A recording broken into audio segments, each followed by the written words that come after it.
Hello everyone, welcome to my channel. I am Nidhi.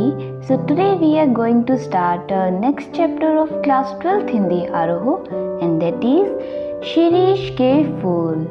Shirish के फूल आचार्य हजारी प्रसाद द्विवेदी द्वारा रचित प्रकृति प्रेम से परिपूर्ण निबंध है।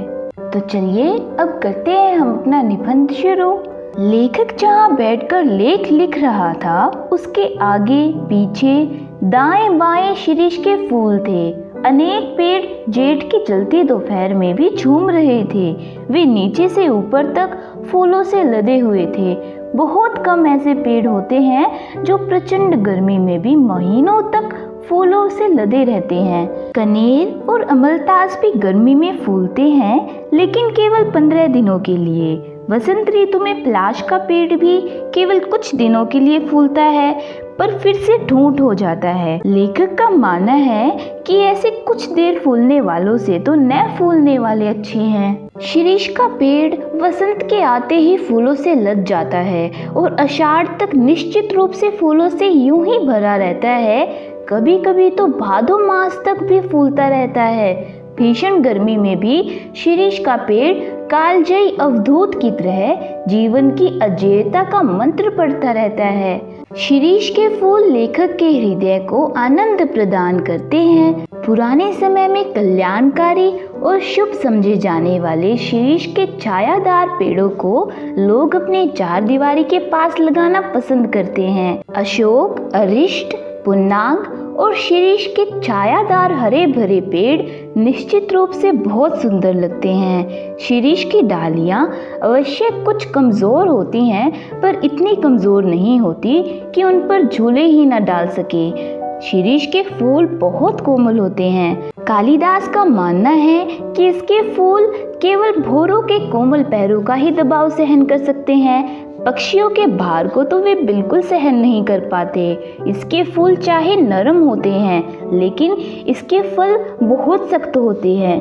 वे तो साल भर बीत जाने पर भी कभी कभी पेड़ों पर लटक कर खड़खड़ाते रहते हैं। लेखक का मानना है कि वे उन नेताओं की तरह है जो जमाने का दुख नहीं देखते और जब तक नए लोग उन्हें धक्का मारकर निकाल नहीं देते। लेखक को आश्चर्य होता है कि पुराने की यह अधिकार इच्छा समाप्त क्यों नहीं होती।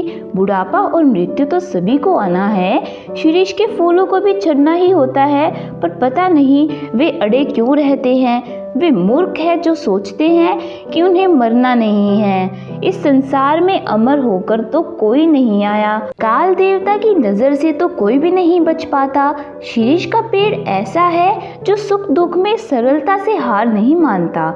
जब धरती सूर्य की तेज गर्मी से दहक रही होती है, तब भी वह पता नहीं उससे रस प्राप्त करके किस प्रकार जीवित रहता है। किसी वनस्पति शास्त्री ने लेखक को बताया है कि वह वायुमंडल से अपना रस प्राप्त कर लेता है। लेखक की मान्यता है कि कबीर और कालिदास भी शिरीष की तरह बेपरवाह रहे होंगे, क्योंकि जो कवि अनासक्त नहीं रह सकता वह फक्कड़ नहीं बन सकता।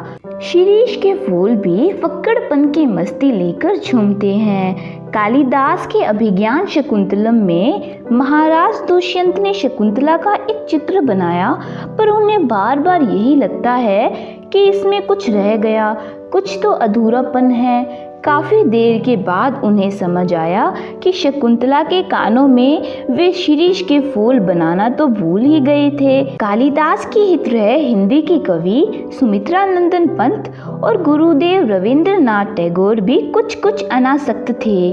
शिरीष का पेड़ किसी अवधूत की तरह लेखक के हृदय में तरंगे जगाता है। वह विपरीत परिस्थितियों में भी स्थिर रह सकता है। ऐसा करना सबके लिए संभव नहीं होता। हमारे देश में महात्मा गांधी भी ऐसे ही थे। वह भी शिरीष की तरह वायुमंडल से रस खींचकर अत्यंत कोमल और अत्यंत कठोर हो गए थे। तो इसी के साथ हमारा ये चैप्टर होता है finish. If this video is helpful for you, then please share it with your classmates and do subscribe my channel for more videos.